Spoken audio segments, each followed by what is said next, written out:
Assalamu alaikum wa rahmatullahi wa barakatuhu. Amahoro y'Imana abane namwe mwebwe mukurikiye Wazk. Ndababwira ni mugire ibihe byiza, cyane cyane wowe uvuga ikinyarwanda, ikinyabwisha, ikinyamurenge, ikirundi, aho muri hose ndababwira ati salute. Ninjye na undi rero ni si papa. Wirinda kuba ikibazo ku bantu, aho kuba ikibazo ku bantu ahubwo nakemura ibibazo by'abantu. Yes.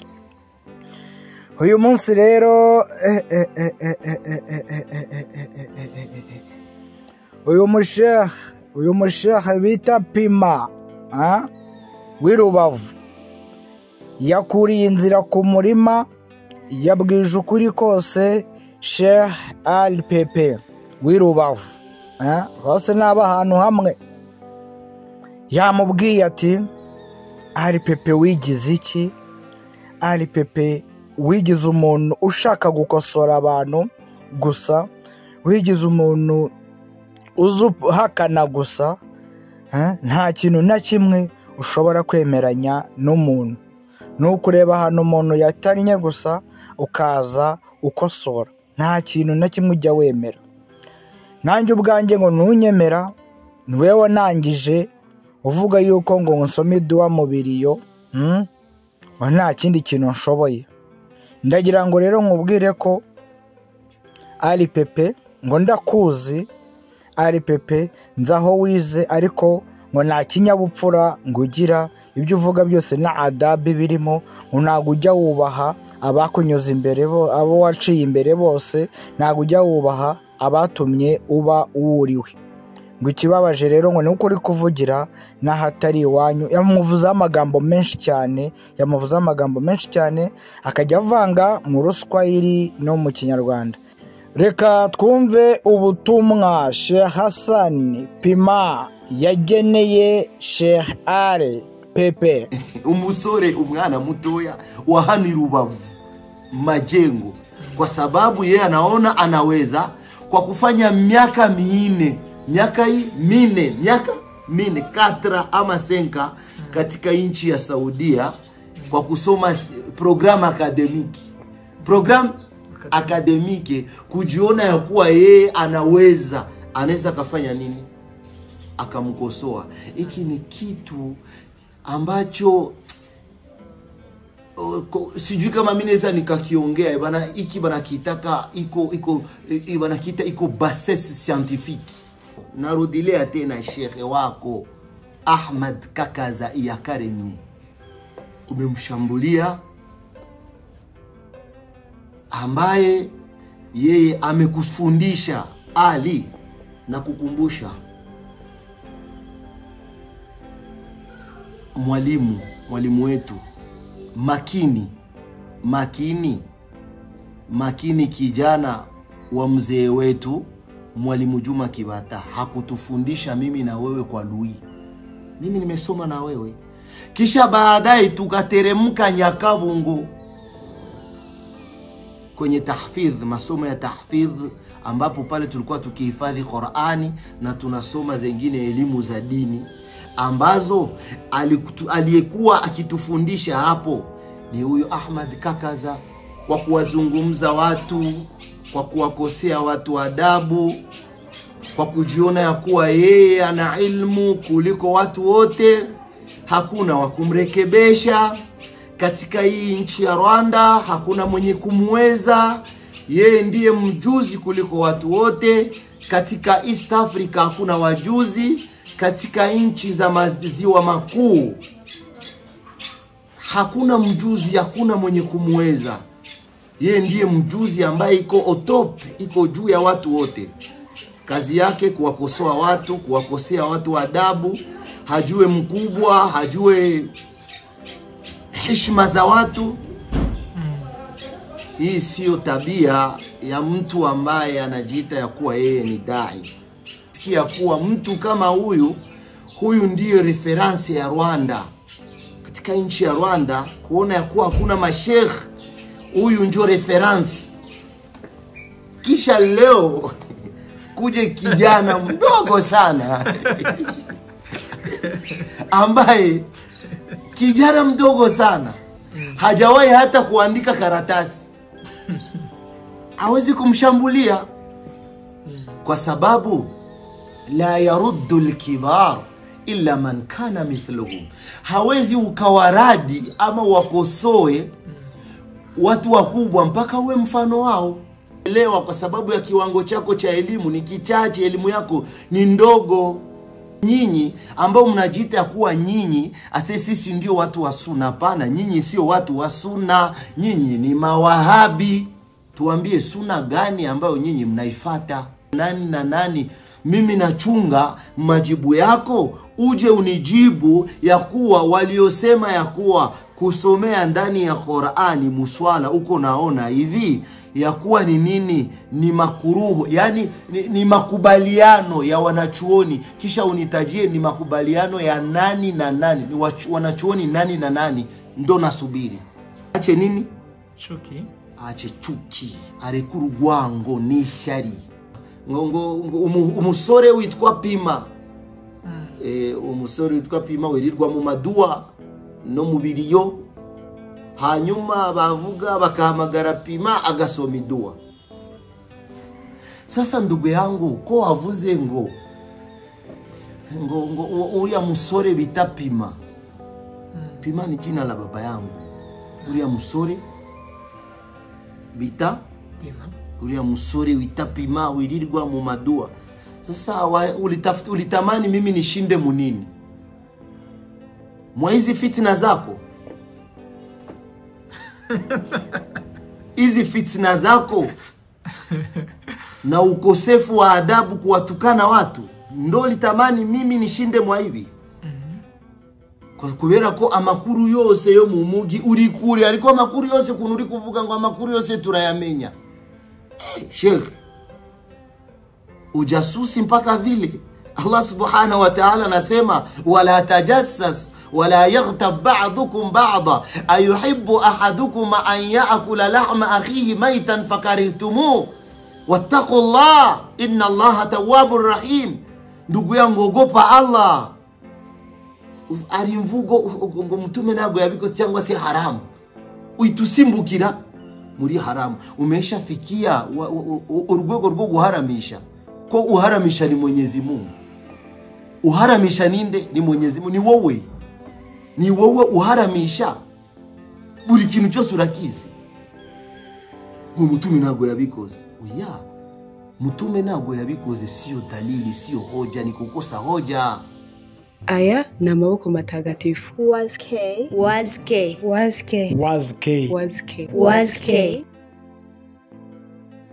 Ni nani yule ambaye mwenye maneno mazuri zaidi kama yule mtu ambaye mwenye kuwaita watu ama kuwalingania katika njia ya Mwenyezi Mungu? Bimaana kazi yoyote ile ambayo unaweza ukaifanya hawezi ukapata ambayo inaweza ikawa na mshahara mkubwa, hawezi ukailinganisha na kazi ya da'wa ya yule mtu ambaye mwenye kuwalingania watu katika njia ya Mwenyezi Mungu. Hakuna malipo ambayo unaweza kuyapata. Lakini huku kuwalingania watu kunaomba vile vile hikma, kuwa na hikma. So Mwenyezi Mungu anamwambia mtume awalinganie watu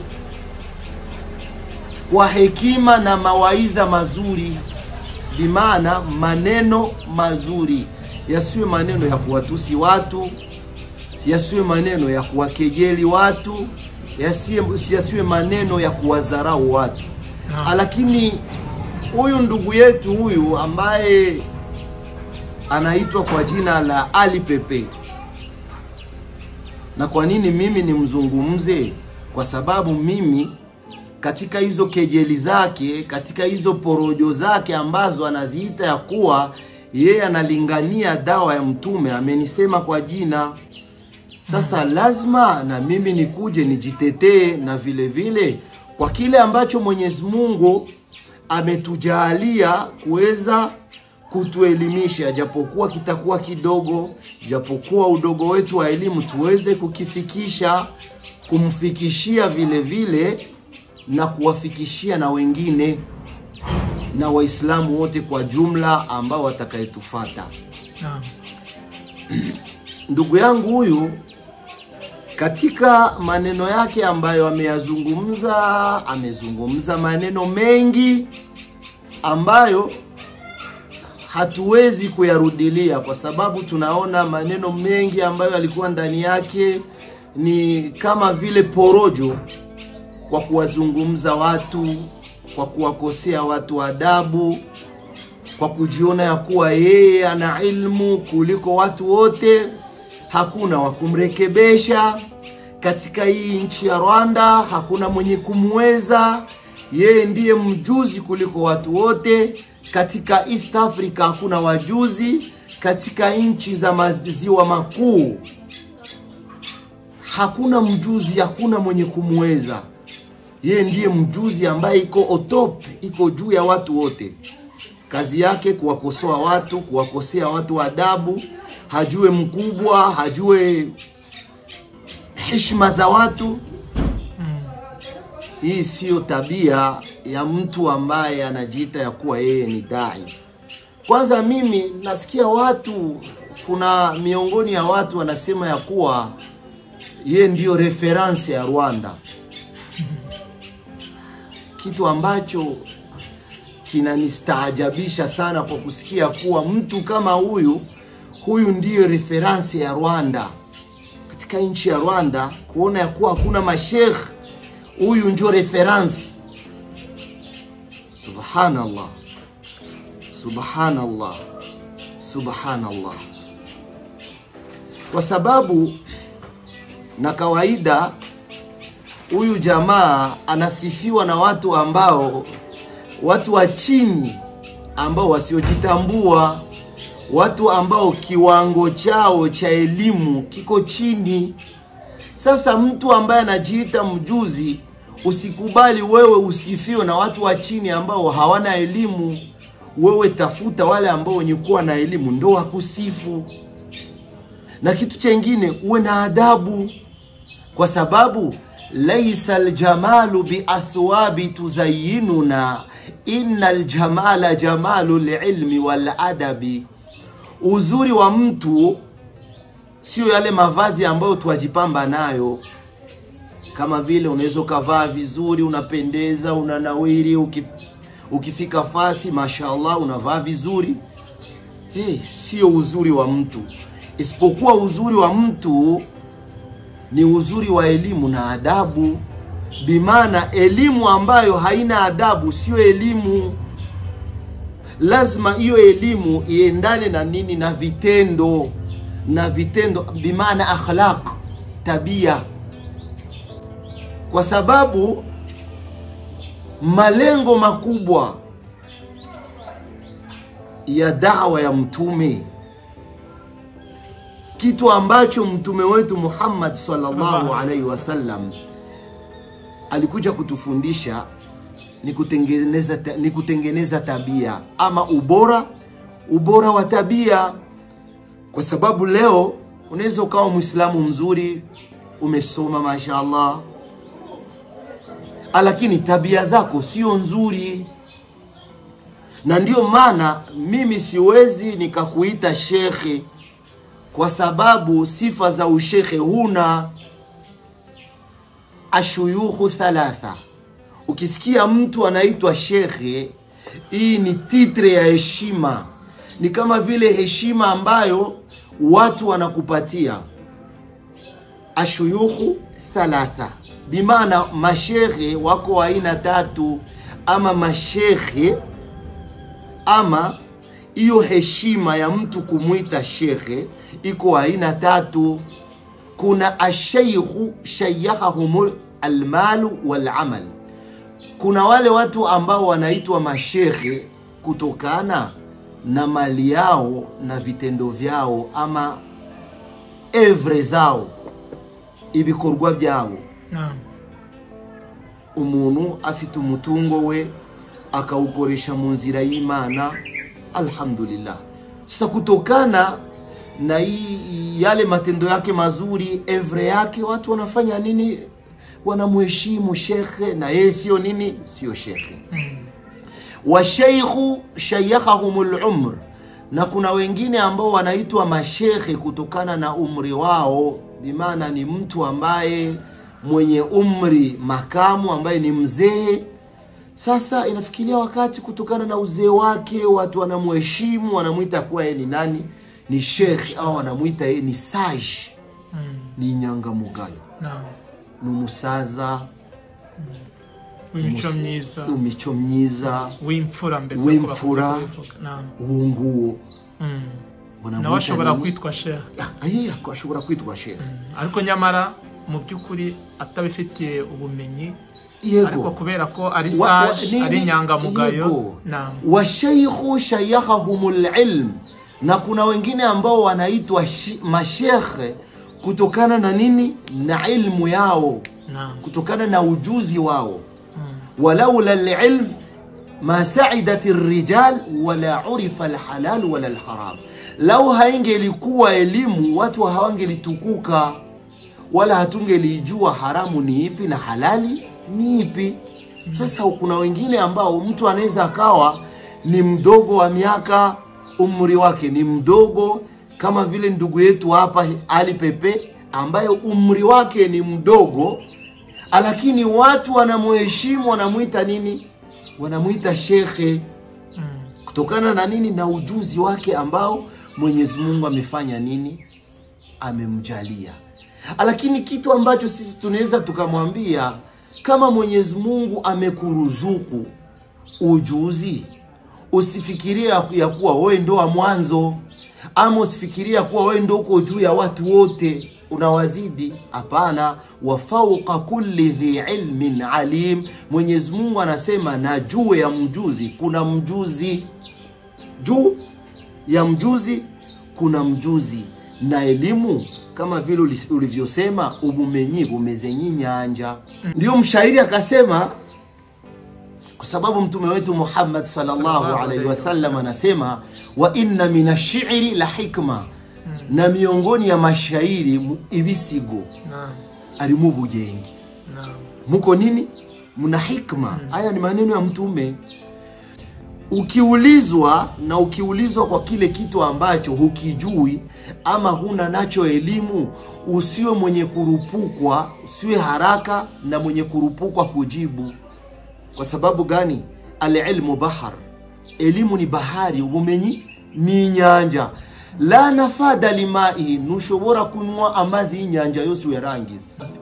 Ni wangapi wale ambao wenye kujua lakini wanasema mimi sijui, cyangwa se ni bangaye bazi, n'abantu bazi bafite ubumenyi ariko bakimanura, bakicisha bugufi, kubera ko umuntu w'umumenyi agomba kwicisha bugufi. Tukamate mfano wa aima miongoni ya Imamu Shafi'i, Muhammad bin Idris. Menyu ukome aravuga ati ngo nje nkunda abantu beza sindi muribo. Ni wangapi ambao wenye kusema la adiri, sijui, na hali ya kuwa wanajua, ni wajuzi. Kuvuga ati nabumenyi mfite mu kintu runaka si gisebo cyangwa se sio aibu, isipokuwa aibu ya mtu cyangwa se gufata ibyemezo mu byabindi adafitiye iki ubumenyi. Sasa ndugu yetu huyu Ali, yani yeye anajiona kuwa kila kitu anakifanya nini, anakijua, na ni kitu ambacho akifanye nini akiwezekani. Katika maneno yake, zile kejeli zake na porojo zake ambazo naziita ni porojo, sio dawa, ambazo wengine wanazichukua kuwa ni nini, ni dawa, ambayo sio dawa, ni porojo, kejeli, matusi, ambayo paka kazi yake anataja majina za watu, majina za wazee, majina, hata majina za mashehe zake ambao wamemfundisha. Katika hizi kejeli zake ni maneno mengi ambayo ameyazungumza, lakini yote hatuwezi kuyafanya nini, kuweza kuyarudilia, isipokuwa tutachukua pointi kama vile 4 ambazo yeye amezizungumza. Insha Allah Mwenyezi Mungu atuwezeshe kuweza kufafanua na kuonesha mambo ambayo ameyazungumza, mambo ambayo anayachukua kuwa ndiyo nini? Ndiyo dini ama ndiyo dawa, kwa sababu yeye anasema ya kuwa hii ndiyo dawa ambayo mtume alifanya nini? Alifanya. Hii sio dawa ambayo mtume alifanya. Mtume hakuwahi kuwatukana watu. Mtume hakuwahi kuwasengenya watu. Mtume hakuwahi kuwakejeli watu.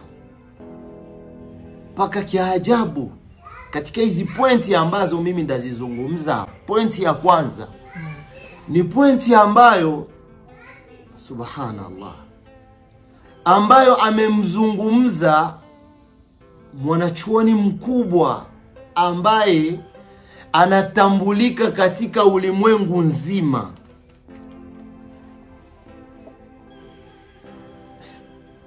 Kitu ambacho kinashangaza sana.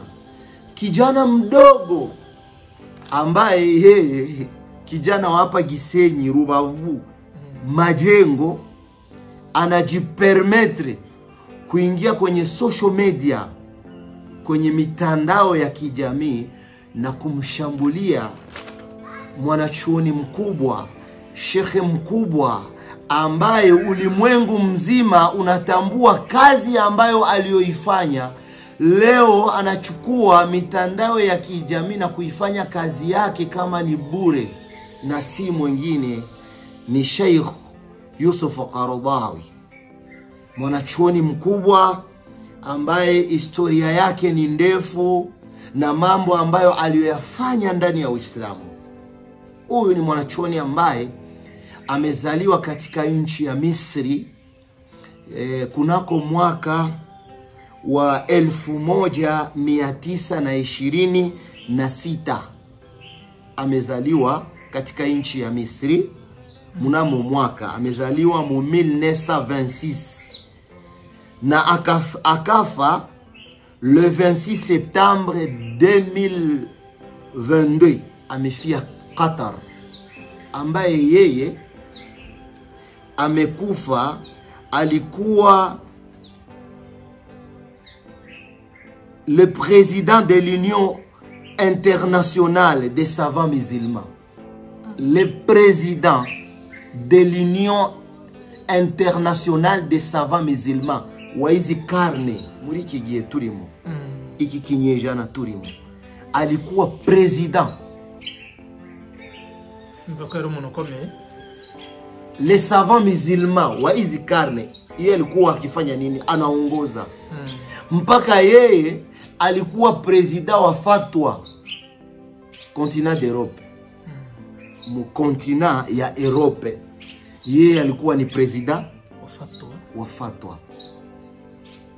Amehifadhi Qur'ani na zile ahkamu tajwid kabla ya miaka 10. Mbele yeye aeneze miaka 10 ya kuzaliwa, alikuwa amesha hifadhi nini? Qur'ani pamoja na zile ahkamu tajwidi, zile hukumu za nini? Za tajwidi. Huyu Yusuf Qaradawi, huyu mwanachuoni mkubwa kama huyu, ambaye Mwenyezi Mungu amrehemu na amlaze mahala pema na amlipe kutokana na kazi ambayo ameitumikia umma, ambaye il avait publié vitabu ambavyo ama ouvrage ambazo amezipublie, ambazo ameandika vitabu zaidi ya 120, 120 livres ambavyo yeye amefanya nini? Ameandika. Yusuf Qaradawi ali kitabu cha Mugizi cha Mamari, kitabu ambacho kimefasiriwa zaidi ya lugha 50 za dunia. Kitabu kama hiki ni kitabu ambacho amekiandika mpaka kikamfanya yeye kuwa celebre, kikakuwa traduit, kikafafanuliwa, kikatafsiriwa mulugha zaidi ya 50 za dunia. Kisha leo kuje kijana mdogo sana ambaye kijana mdogo sana hajawahi hata kuandika karatasi, hawezi kumshambulia. Bivuga ko ntushobora gukosora bakuruta mpaka ugere mu rwego rwabo. Leo kijana mdogo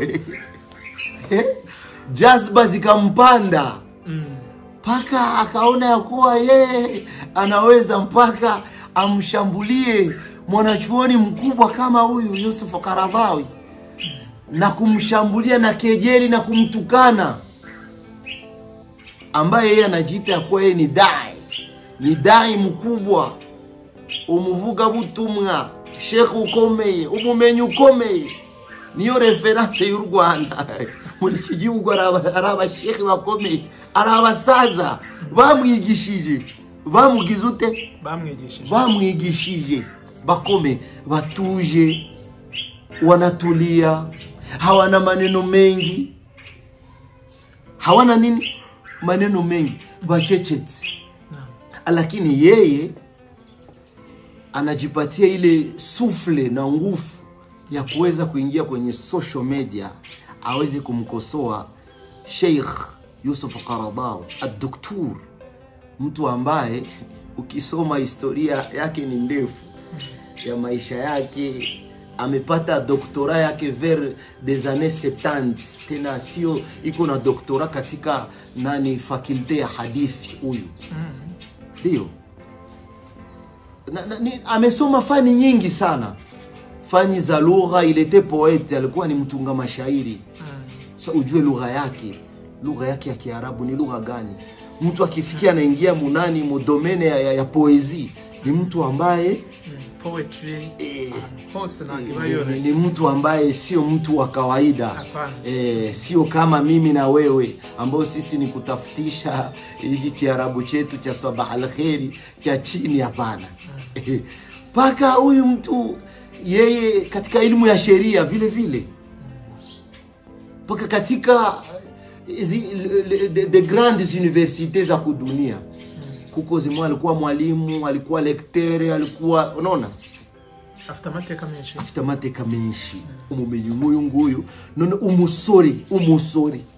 umusore umwana mutoya wa hani Rubavu Majengo, kwa sababu yeye anaona anaweza kwa kufanya miaka minne 4 ama 5 katika nchi ya Saudia kwa kusoma program akademiki, kujiona ya kuwa yeye anaweza kafanya nini, akamkosoa. Hiki ni kitu ambacho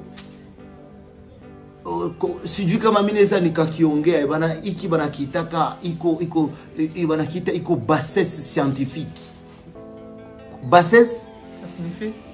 bassesse scientifique. Donc mubumenyi ni ibintu bisuzuguritse, ni ibintu biri hasi cyane.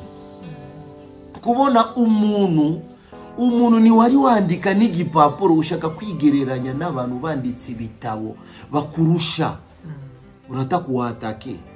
Ingilikuwa si ni mwingine ambaye wako level moja ndo amfanye nini, amshambulie. Hapana, wewe sio level ya nini ya Yusuf Qaradawi. Tushambulie sisi ambao sisi ni watu wa chini, wadhaifu. Tushambulie, lakini yule hapana. Ndugu yangu, na kitu ambacho mimi naweza nikakushauri ndugu yangu, nyama za wanachuoni ni sumu. Nyama za wanachuoni ni sumu. Ukazila utakufa. Kwa sababu mimi napenda maneno ya ushairi sana. Mshairi anasema, ni wangapi wale ambao wenye kutia illa ama kutia kasoro, maneno ambayo ni sahihi, hayana ila, hayana kasoro, isipokuwa fahamu zao ndio zinaugua. Kwa sababu wewe kuna mambo ambayo ama maneno ambayo Yusuf Qaradawi anaweza kayazungumza, wewe hautayaelewa kwa sababu ya kiwango chako cha elimu ni kichache, elimu yako ni ndogo. Na uchache wa elimu ni maradhi, ni ugonjwa, hautamuelewa. Lazima yule ambaye mwenye kuwa kama vile na kiwango chake ndio ataweza kumuelewa, lakini wewe hauwezi ukamuelewa kwa sababu mafuhumu yako mbovu ya chini, incomprehension ambazo uko nazo ndani ya kichwa chako, utaweza kumshutumu na sio hivyo. Ndugu yangu, heshimu wanachuoni. Yusuf Qaradawi sio level yako. Yusuf Qaradawi ni mwanachuoni mkubwa, na shutuma zako kwa kumshutumu ya kuwa yeye kwa sababu yeye kosa yake ambayo amefanya, kwa sababu yeye kazi ambayo aliyoifanya ni ya kutaka kuunga nini umma, japokuwa zile tofauti zetu ambazo tunazo, kwa sababu katika Uislamu ikhtilafu katika Uislamu zinagawanyika sehemu tatu tofauti. Kuna al-ikhtilafu i'tiqadiyya, kuna ikhtilafu tofauti za ki'itiqadi, kuna al-ikhtilafu al-madhhabiyya, kuna ikhtilafu za madhehebu, zile madhehebu za kifiqhi, na vile vile al-ikhtilafu siyasiyya, na kuna zile ikhtilafu za kisiasa.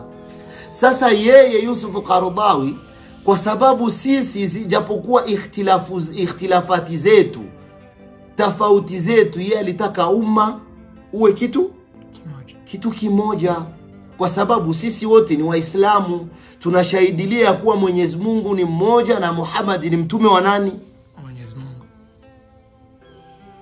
Kama ndo hivyo Mwenyezi Mungu alivyotuamrisha, anasema wa'tasimu bihablillahi jami'an wa la tafarraqu, shikamaneni kwenye kamba moja, ni kamba ya Uislamu, wala msio wenye kufanya nini, kufarikiana, ni mugatatane. Hii ndio kazi kubwa ambayo Sheikh Yusuf Qaradawi ambayo amefanya nini, ameitumika ili umma uwe kitu kimoja japokuwa tofauti zetu. Kwa sababu nyinyi shutuma zako, nyinyi ambao mnajiita kuwa nyinyi sisi ndio watu wa sunna, pana, nyinyi sio watu wa sunna, nyinyi ni mawahabi. Na hiki ni chama, iko kama vile parti politiki ambayo imeundwa kwa ajili ya kuvuruga Uislamu na kuleta mfarakano kati ya Waislamu. Nyinyi ni mawahabi, kisha mnajivika kaskete ya kujiita kwa sisi ni salafia, sisi ni salafia, sisi ndio watu wa sunna. Sunna gani? Tuambie sunna gani ambayo nyinyi mnaifata?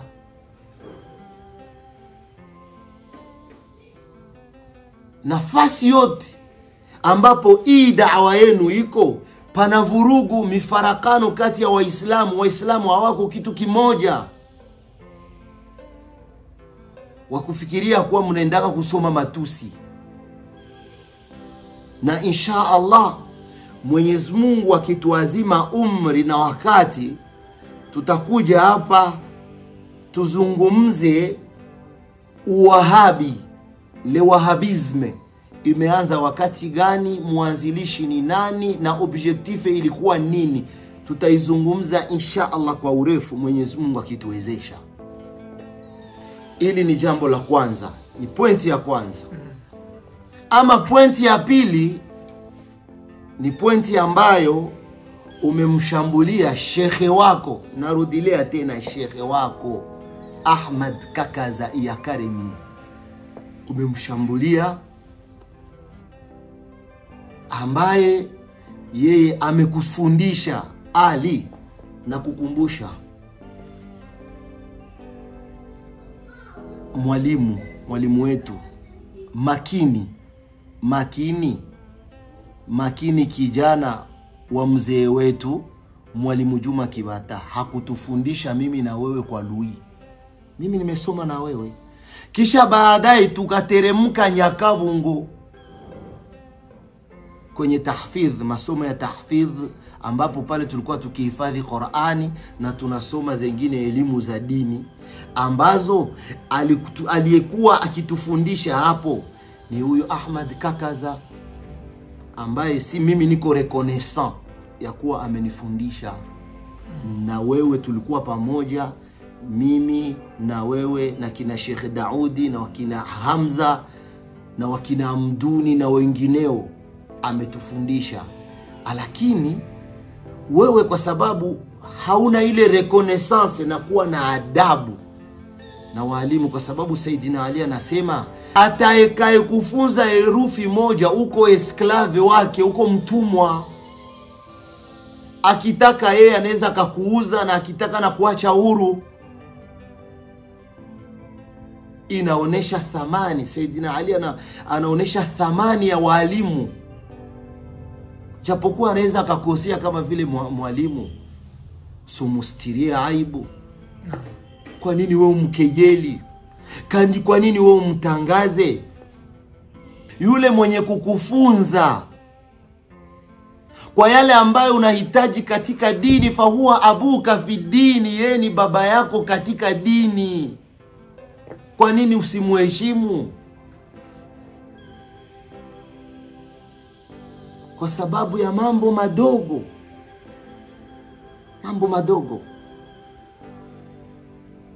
ni masala ya fiqhi ambayo wenda kusipoyafafanukiwa mpaka ukamwatake shekhe, unamtia kwenye mitandao, kumwaibisha, kumkejeli, matusi mengi,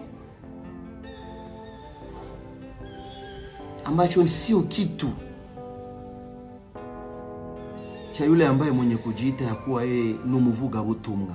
Oya, sivyo? Sasa tena kwa maneno yako ukasema ya kuwa ngo ni ibintu ngo gusoma ngo gufata ngo gusomera uri mu swala, ugasomera muri Qur'ani, ugakurura mashaf ukayikurura, ngo abamenyi ngo babivuze ko ari makuruhu, ngo abamenyi benshi. Kwa sababu nini? Nyinyi kati yenu ittafaqa ulama, wamekubaliana nini wanachuoni? Ni itifaki ya nani na nani? Ni itifaki ya nani na nani? Ni makubaliano ya nani na nani? Mimi nachunga majibu yako, uje unijibu ya kuwa waliosema ya kuwa kusomea ndani ya Qur'ani muswala uko naona hivi ya kuwa ni nini? Ni makuruhu, yani ni makubaliano ya wanachuoni, kisha unitajie ni makubaliano ya nani na nani, ni wanachuoni nani na nani. Ndo nasubiri, kwa sababu yale ni masala ya fiqhi. Liswalati 4, swala igizwe n'ibintu bine. Swala igizwe n'ibintu bine. Ikintu cha mbere ari kintu bita ashurutu swala, kuna sharti za nini? Za swala. Wa arkanu swala, kuna nguzo za swala. Kuna ab'adu swala, kuna ab'adu swala. Ni ab'adu swala ni kitu ambacho kikikosekana ndani ya swala, unakuja huko mwisho unakiletea sijidatu sahwi. Unakiletea sijidatu sahwi. Na kuna kitu ambacho kinaitwa sunanu swala, suna za nini? Za swala. Bimana katika haya mambo mane, ukikosa sharti katika swala huna swala, ukikosa nguzo katika swala huna swala. Lakini ukikosea katika suna ndani ya swala, ukiikosa uko na swala. Uko na nini? Na swala. Bimana katika swala tukamate nguzo. Suratul Fatiha ni nguzo, ni ruknu min arkani swala, ni nguzo katika nguzo za nini? Za swala. Bimana hakuna swala bila suratul Fatiha. Lakini sura baada ya nini? Ya suratul Fatiha ni sunna.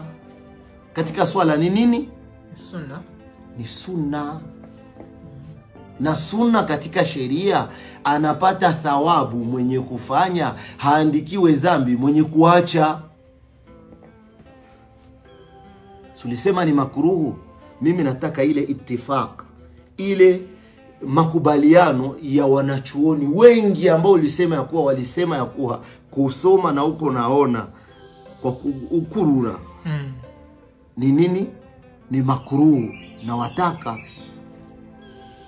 nataka unielimishe kwa kile kitu na wataka, kwa sababu makruhu, kwa sababu nyinyi watumia maneno ya Kiarabu, maneno ya kifiqhi makruhu, ambayo hata hawa watu wa kawaida Waislamu ambao hawayaelewe kama ni mambo gani, kwa sababu makruhu katika sheria yuthabu ala tarkihi wala yuaqabu ala fi'lihi. Makruhu katika sheria, katika zile ahkamu taklifia, maana yake ni nini? Katika sheria anapata thawabu mwenye kuacha ile makruhu, yale machukizo, vinu bidashimishi, na haandikiwe dhambi mwenye kufanya. Haandikiwe dhambi mwenye kufanya. Hiki kitu mimi nakifanya nini?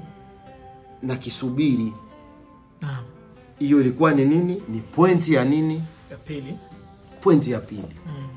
Ama pointi ya tatu ambayo mimi nilitaka huyu ndugu yangu nimwambie na nimurekebeshe, kitu ambacho mimi naweza nikamwambia arekuru gwango ni shari. Uterera. Kwa kutokana na shutuma ambazo mimi amefanya nini? Amenishutumu.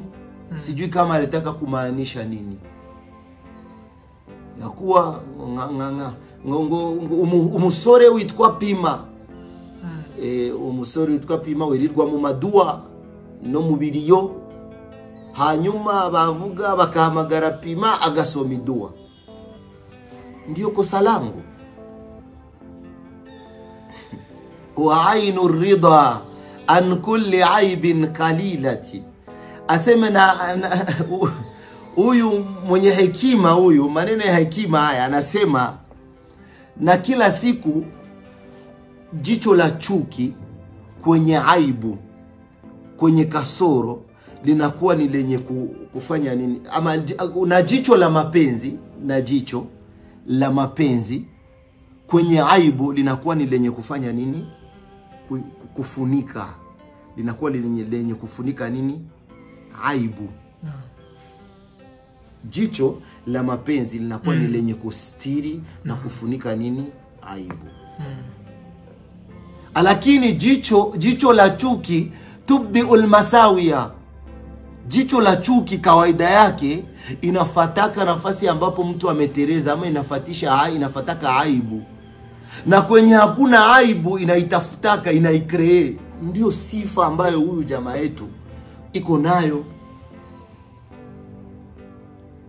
Chuki na husda inamzidi mpaka nafasi ambapo hakuna kosa anatafuta kuikree na kuitafuta. Kama vile kawaida ya nzi inafataga choo. Isazi ikurikira ahantu hari umwanda. Isazi turayizi twese. Isazi cyangwa se umubu ukurikira ahantu ari umwanda cyangwa se ahantu ari igisebe. Njo kawaida ya nini? Ya nzi. Inzi ama nani? Ama mustike. Umubu ukurikira ahantu ari umwanda. Ndo tabia ambazo huyu ndugu yetu iko nazo.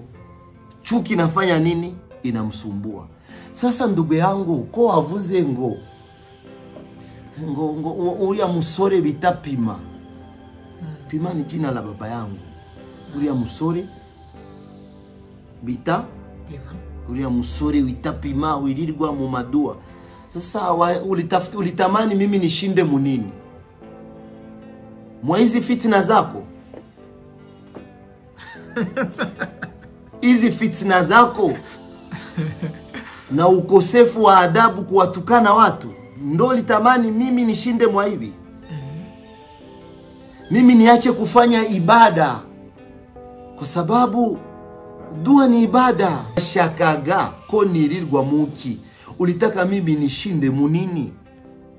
Nikose kushinda muibada, mimi nishinde ndani ya kejeli zako? Ulitaka mie na mie unikokote nikuye mwa hii upuuzi wako ambao unashindaga ndani kwa kuwakosea watu adabu na kuwatukana watu na kuongea maneno ambayo yasiyokuwa na maana. Alhamdulillah nashindaga muibada. Kama una reconnaître, unaamini ya kuwa mimi nashindaga ndani ya dua, alhamdulillah. Na hicho ni kipaji. Hiyo ni miongoni ya fadhila ambazo Mwenyezi Mungu humpa amtakaye.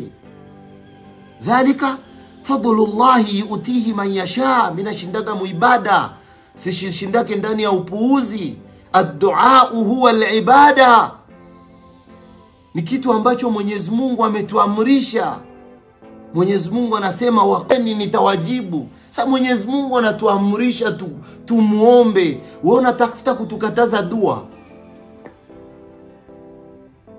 Na wale ambao wenye kufanya kibri katika ibada ya Mwenyezi Mungu ambayo ni dua, Mwenyezi Mungu atawaadhibu.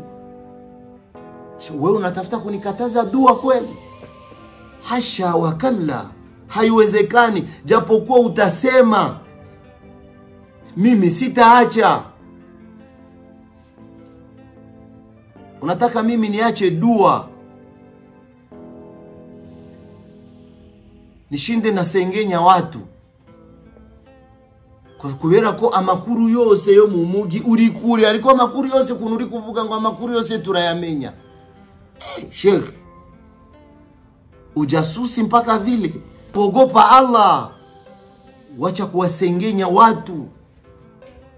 Acha ujasusi, ni kitu ambacho Mwenyezi Mungu ametukataza. Kwa sababu ufite abantu bawe, ufite abantu birirwa baguhereza makuru, kazi yao ni kuchunguza watu, kufuatilia maisha ya watu. Mubare bakoze iki bakaguhereza makuru? Ambao ni washabiki. Kwa sababu hakuna timu ambayo haikosake washabiki. Hakuna ekipe ambayo haikosake wafana, na shaitani kuna washabiki.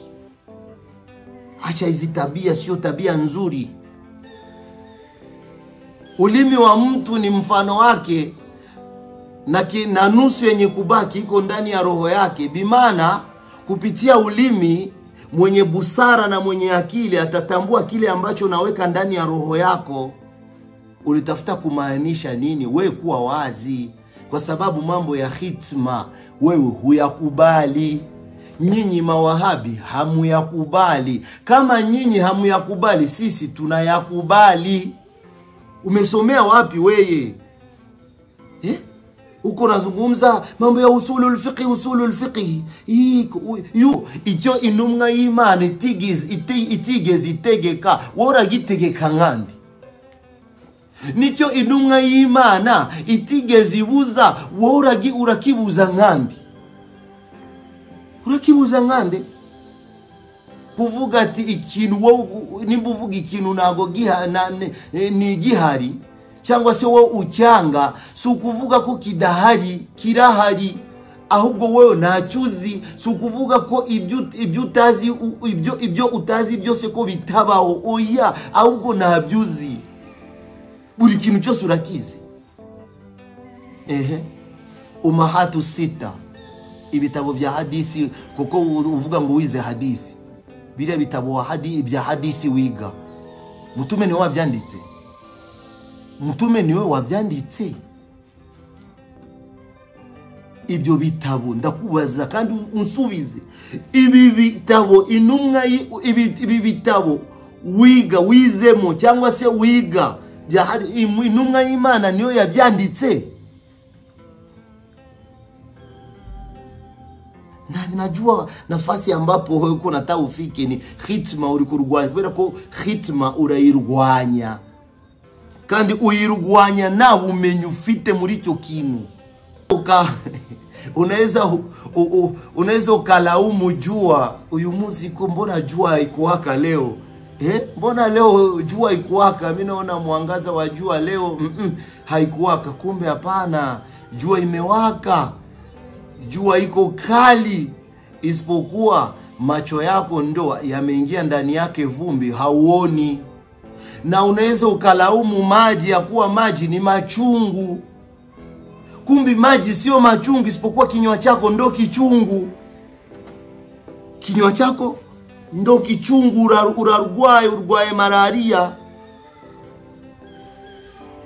Urwaye malaria. Kikintu nje narakikubajije subwambere narakikubajije n'umwana wanyohereze ko aza akwiye kuni challenge ndugu yako. Nilimuuliza ili swali nawe narudilia tena nilikuulize, hakunijibu paka kakimbia. Na kuuliza ndo hili aliulizwa Ibn Taymiyyah